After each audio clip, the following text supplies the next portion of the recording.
as an ex-person who used IV drugs. A decade ago, there was only one place in Minneapolis that would give you syringes, and the line would be wrapped around the building. I had a friend who ran one, like a harm reduction, out of his apartment, and we would carry around backpacks with syringes, Narcan, everything, and we call them our felony packs because it was all illegal at the time. But the truth is like, if that wasn't happening, if we didn't have those on our backs, none of us would have been using clean needles. None of us would be able to have, like, save a life.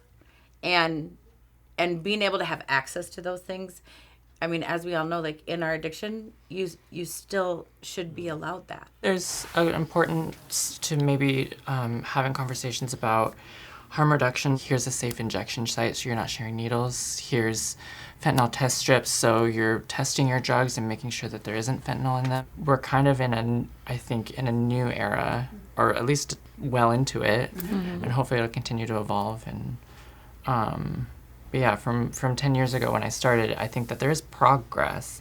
As much as the crisis has bloomed, I do think that the people in the industry are reacting appropriately with urgency and focusing on saving lives.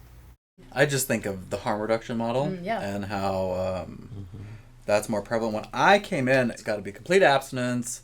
It is what it is, and that's what sobriety is. Through schooling and personal experience, and being prescribed medications, medication-assisted therapies, my mindset has shifted a little bit. I agree with, like, whatever keeps them, doing well and keeping them alive is what matters. Especially when we're talking about like Suboxone or like methadone and being on different things when it comes to like opiates. The landscape has changed massively all across the board. That's been a huge, I think, issue when there is this conversation around abstinence versus harm reduction.